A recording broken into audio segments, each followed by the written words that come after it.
কোথাও বেড়াতে গেলে আমাদের মধ্যে একটি কনফিউশন প্রায়ই হয়, কোন কোন জায়গাগুলি ঘুরব আর কি কি বাদ দেব। আর সেই জন্যই জয়সলমীরে ঘুরতে এলে আপনারা কি কি ঘুরবেন সেই লিস্টটা আমি আজকে আপনাদের বলে দেব। আর তার সঙ্গে এটাও বলে দেব যে এর মধ্যে কোন কোনগুলি আপনি বাদ দিলেও দিতে পারেন আর কোনগুলি আপনি অবশ্যই দেখে যাবেন। এই লিস্টের প্রথমেই আসে সোনার কেল্লা।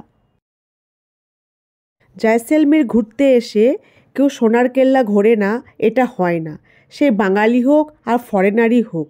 এর সঙ্গে ভারতের ইতিহাস এমনভাবে জড়িয়ে আছে যে কেউ এটি মিস করে না। মাত্র 50 টাকা করে টিকিট লাগে এই জায়গাটি ঘুরতে। আপনি গাইড নিতেও পারেন আবার নাও নিতে পারেন, সেটি আপনার ব্যক্তিগত চয়েস। কিন্তু আমি বলবো ভারতের ইতিহাসকে জানতে গেলে এই জায়গাটি আপনি একটি গাইড নিয়েই ঘুরুন, না হলে পরে এত বড় একটি ফোর্ট, এই সুন্দর ইতিহাস আপনি জানতে পারবেন না। वो फिल्म कहाँ चलेगी? बंगाल में। वो फिल्म सबसे ज़्यादा बंगाल में चला। उसके बाद जो लोगों ने फिल्म देखा तो जो लोग राजस्थान घूम चुके उन्होंने बोला ऐसा किला हमने नहीं देखा जो फिल्म के अंदर है। नंबर 2, बड़ा बाग।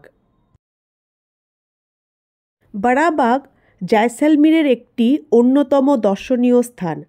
জয়সলমীর গেলে এই সুন্দর ঐতিহাসিক জায়গাটিকে একদম মিস করবেন না। এই জায়গাটির আমি নাম দিয়েছি হিন্দুদের অস্থির কবরস্থান। আর এই নামটি আমি কেন দিয়েছি সেটি জানতে ওপরের ভিডিওটিতে ক্লিক করুন। এই জায়গাটির পুরো ইতিহাস আপনার কাছে পরিষ্কার হয়ে যাবে।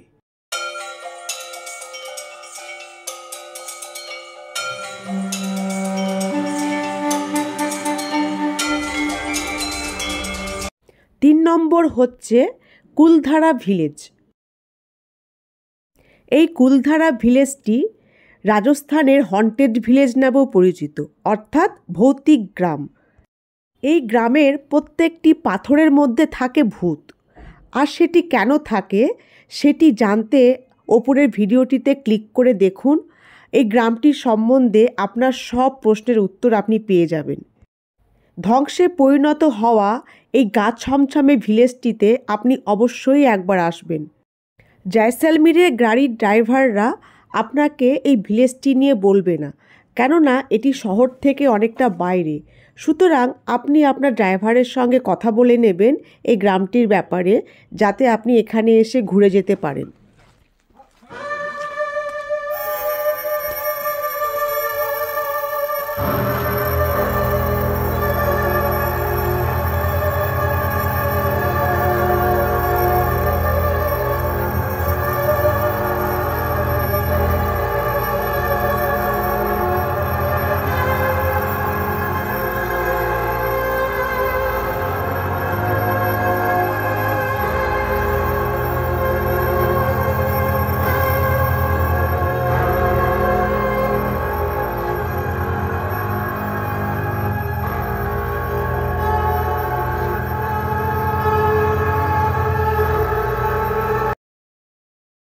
চার নম্বরে আসে খাবা ফোর্ট। কুলধারা ভিলেজের কাছেই আছে খাবা ফোর্ট।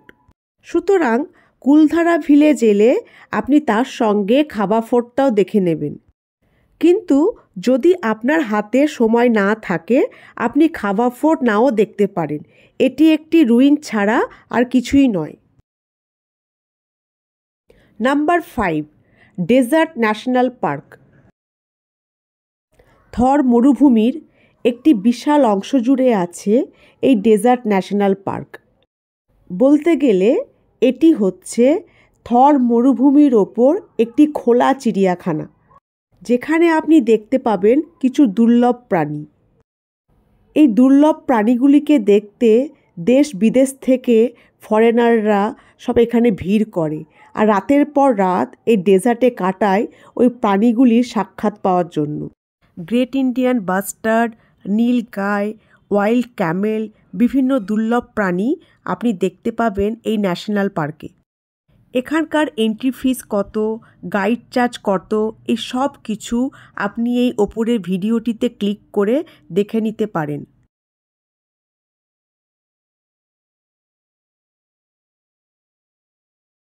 নাম্বার 6 তানত মাতা মন্দির। জয়সলমীরের নাগরিকদের কাছে এই তানত মাতা মন্দির একটি বিশেষ তীর্থস্থান। শুধু জয়সলমীর রাজস্থানই নয়, দেশ বিদেশ থেকে যে ট্যুরিস্টই আসে না কেন এই তানত মাতার মন্দিরে একবার যায় পুজো দেওয়ার জন্য।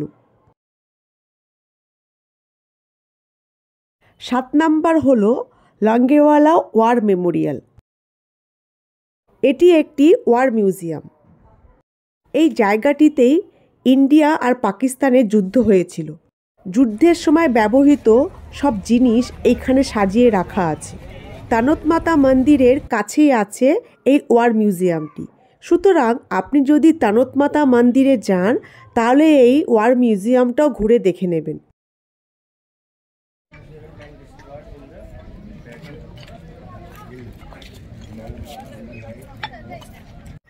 নাম্বার 8 ইন্দো পাক বর্ডার। ইন্দো পাক বর্ডারও তানত মাতা মন্দির থেকে একটু দূরেই অবস্থিত। সুতরাং আপনি যদি তানত মাতা মন্দির যান আপনি এই ইন্দো পাক বর্ডারটিও ঘুরে নেবেন। Number 9 Jaisalmer war museum. আপনি যদি তানত মাতা মন্দির না যান আর লঙ্গেওয়ালা ওয়ার মিউজিয়াম না দেখেন তাহলে পরে এই জয়সলমীর ওয়ার মিউজিয়ামটাও দেখে নিতে পারেন। এটি জয়সলমীর সিটির মধ্যেই অবস্থিত। Number 10 Gadisar lake. মরুভূমির বুকে এটি একটি বিশালাকৃতির লেক। সকালবেলার থেকে বিকেলবেলাতেই এই লেকে বেশি ভালো লাগে। বোটিং করা, ঘন্টা পর ঘন্টা বসে থাকা আর এখানে থাকা প্রচুর মাছকে পাউরুটি বিস্কিট খাওয়ানো, এটা একটা আলাদাই মজা।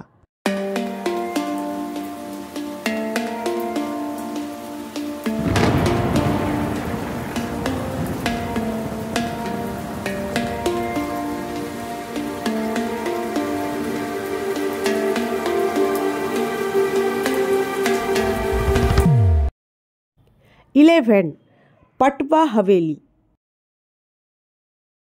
এই পটওয়া হাভেলি জয়সলমীর সিটির মধ্যেই আছে। এটি আপনার সাইট সিনের মধ্যেই পড়বে। খুব সুন্দর কারুকার্য করা এই ঐতিহাসিক হাভেলি আপনার মন জয় করবেই।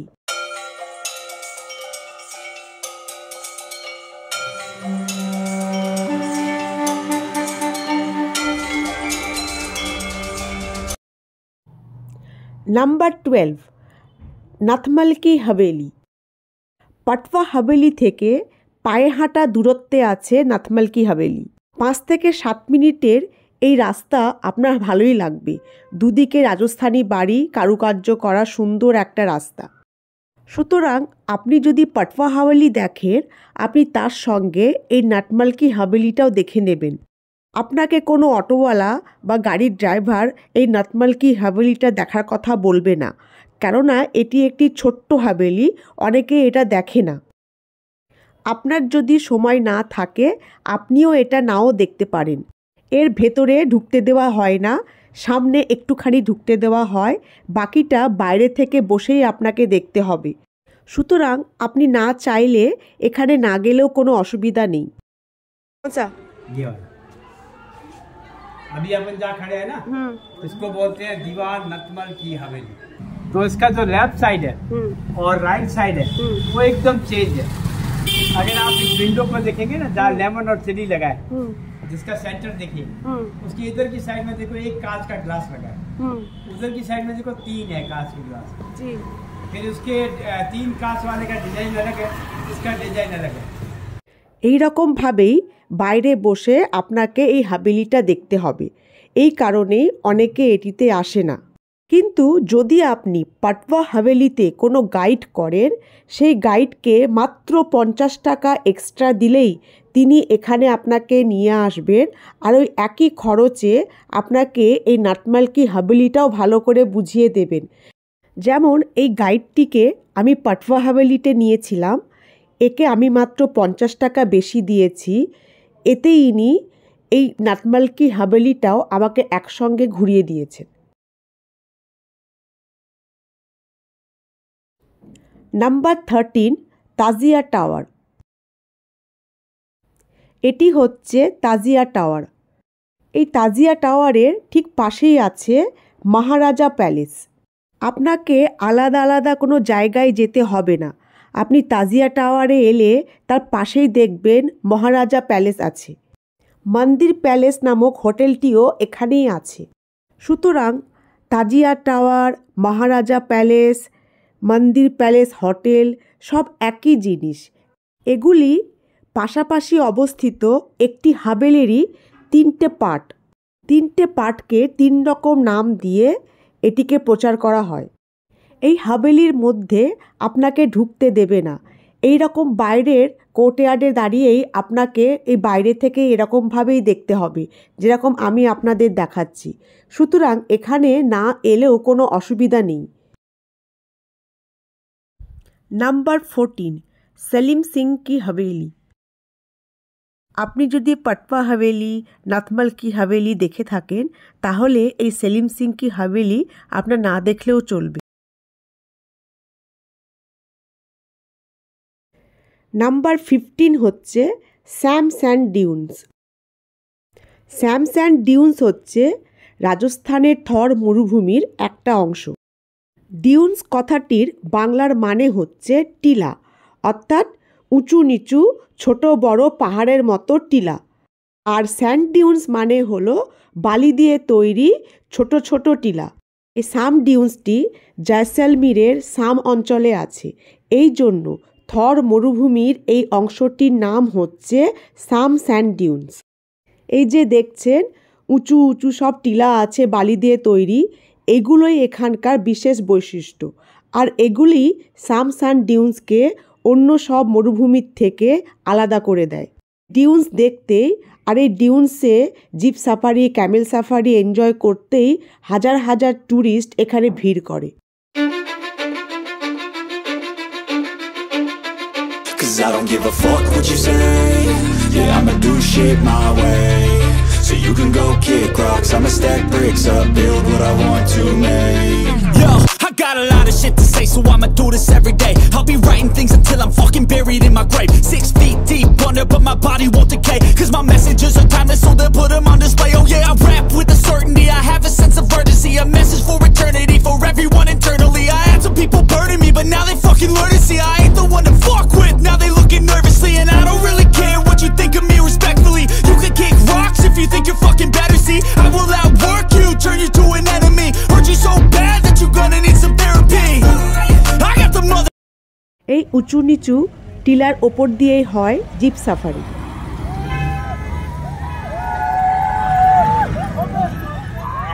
প্রচণ্ড স্পিডে এই টিলাগুলির ওপর দিয়ে জিপটিকে চালানো হয়।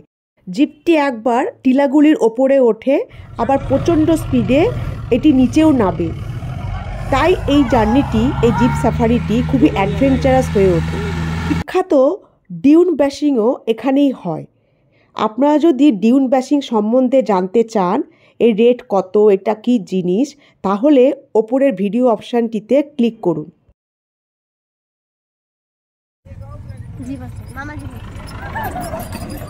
শুধু জিপ সাফারি নয়, ক্যামেল সাফারিও এখানকার খুব ভালো।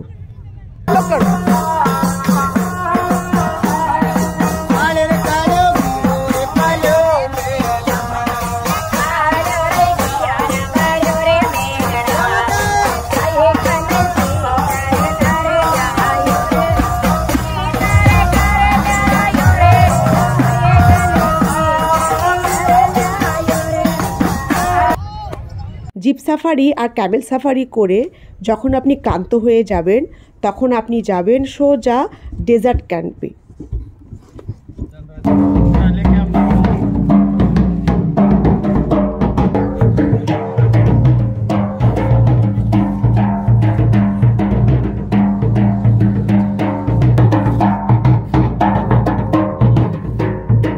সুন্দর একটা ওয়েলকামের পর এখানে শুরু হয় আসল মজা। প্রচুর খাওয়া দাওয়া, নাচ গান, হই হুল্লোড়, ডিজে পার্টি, কি না হয় না এখানে। আমি এখানে এসে যে ক্যাম্পটি ছিলাম সেটির ব্যাপারে জানতে হলে ওপরে ভিডিও অপশানটিতে ক্লিক করুন। এই ক্যাম্পটির নাম কি, এর রেট কত, কি কি এখানে করানো হয় সব আপনি জেনে যাবেন।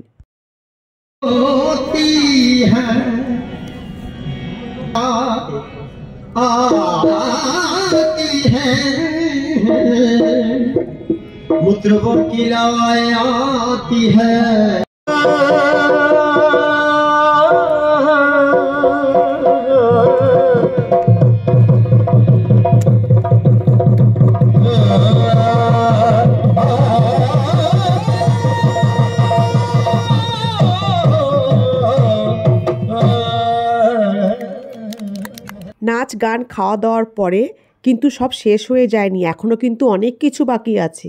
আর সেটি হচ্ছে এখানকার আসল মজা, আর সেটি হলো নাইট জিপ সাফারি। হ্যাঁ, ঠিকই শুনেছেন, থর মরুভূমিতে আমরা মাঝরাতে যাব জিপে করে সাফারি করতে।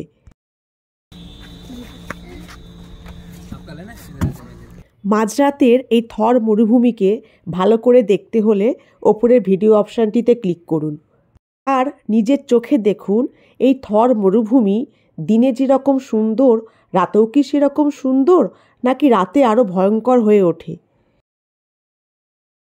নাম্বার 16, খুরি।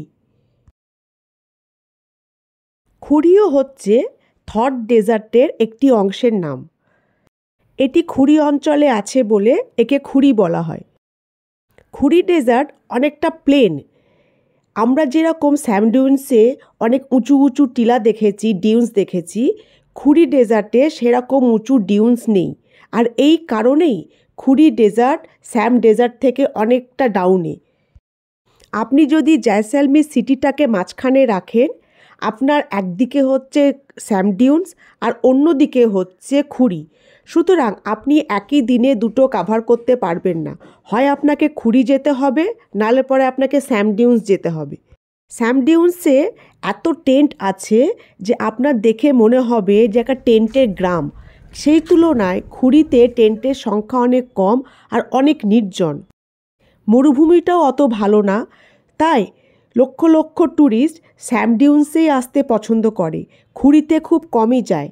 আমিও সাজেস্ট করব, আপনারা যদি দুটো অপশানের মধ্যে একটি চুজ করতে চান, আপনারা স্যাম ডিউন্সে যান। এই 16টি ট্যুরিস্ট স্পট আমার মতে জয়সলমীরের বেস্ট ট্যুরিস্ট স্পট। এবার আমি জয়সলমীর স্টেশনের কাছে কিছু ভালো হোটেল দেখাবো, যেগুলি আমার মতে সস্তা আর বেস্ট। প্রথম যে হোটেলটি আমি আপনাদের দেখাবো সেটি হচ্ছে হোটেল গোল্ডেন টিউলিপ। রুমের ভাড়া 1300 থেকে 1700 টাকার মধ্যে। এটি একটি ডাবল বেডরুম। বেডটি যথেষ্ট বড়, 3 জন শোয়া যাবে। রুমটিও খুব বড়, কোনো ব্যালকনি নেই, কিন্তু বক্স জানালা আছে।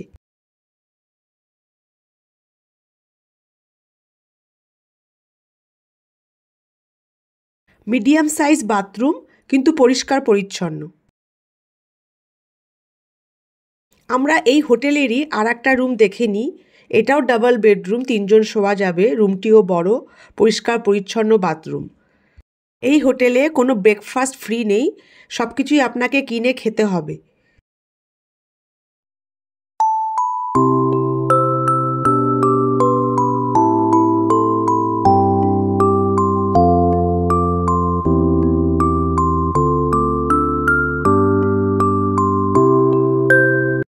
দু নম্বর হোটেলটি হচ্ছে হোটেল হায়াত। এই হোটেলটিও খুব সুন্দর, রুমগুলো বড়, পরিষ্কার পরিচ্ছন্ন। আপনি যে গোল্ডেন টিউলিপ হোটেল দেখলেন তার থেকেও এটি সুন্দর। এই হোটেলের ভাড়া 2 থেকে 2500 টাকার মধ্যে, যদি আপনি এসি রুম নেন। আর কোনো ব্রেকফাস্ট ফ্রি নেই, কিন্তু যদি আপনি এসি না চালান সেই টাকাটা 500 টাকা কমে যাবে। 3 নম্বর হোটেলটি হচ্ছে হোটেল হাভেলি। এখানে একটা কথা মাথায় রাখবেন, হাভেলি দিয়ে জয়সলমীরে অনেক হোটেল আছে। হোটেল গড় হাভেলি, জয়সলমীর হাভেলি, আরও অনেক কিছু আছে, কিন্তু এই হোটেলটির নাম হচ্ছে শুধুমাত্র হাভেলি। আপনি অটোওয়ালাকে যদি বলেন হোটেল হাভেলি যাব, ও স্টেশনের কাছে এই হোটেলটিতেই আপনাকে নিয়ে আসবে। হোটেল হাভেলি যেখানে আছে সেটি হচ্ছে স্টেশনের পাশের হোটেল এরিয়া। এই হাভেলির পাশে অনেক হোটেল আছে। আমি তার মধ্যে থেকে যেগুলি সুন্দর ভালো সেগুলোই আমি আপনাদেরকে দেখাচ্ছি। আপনারা চাইলে আশপাশের আরও হোটেল দেখে নিতে পারেন। এবার এই হোটেলের রুমগুলি আমি আপনাদের দেখাবো। খুব সুন্দর গথিক ইন্টেরিয়ার করা এই হোটেলের রুমগুলি। টিপিক্যাল রাজস্থানী ইন্টেরিয়ার করা এই হোটেলের রুম। প্রত্যেক রুমে 2-3টে করে বক্স জানালা আছে, আর এই জানালাগুলিতে একটা করে লোক শুতে পারবে। সঙ্গে আছে অ্যাটাচড ব্যালকনি, যেখান থেকে শহরটা খুব সুন্দর দেখায়।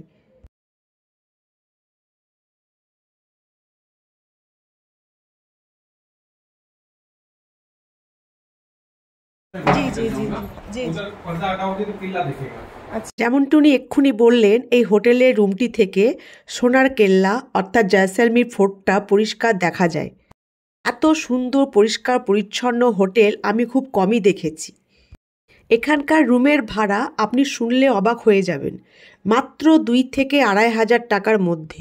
আপনি চাইলে সকালের ব্রেকফাস্টটাও এর মধ্যে ইনক্লুড করে নিতে পারেন। তার জন্য হয়তো আপনাকে 200-500 টাকা বেশি দিতে হতে পারে, কিন্তু আবার যদি আপনি এসি না চালান তাহলে পরে আবার আপনার 500 টাকা কমেও যাবে। এর বাথরুমটাও দেখুন, খুব সুন্দর, বাথটাব আছে, পরিষ্কার পরিচ্ছন্ন আর বেশ বড়। আমি নিজেই এই হোটেলে ছিলাম। আমার কাছে ভাড়া পড়েছে 2,500 টাকা ব্রেকফাস্ট নিয়ে। আমি কোনো এসি চালাইনি। ব্যাস এই পর্যন্তই। যদি আপনাদের এই ভিডিওটি ভালো লেগে থাকে এই ভিডিওটিকে লাইক করবেন আর আমার চ্যানেলটি সাবস্ক্রাইব করে আমাকে অনেক অনেক আশীর্বাদ করবেন।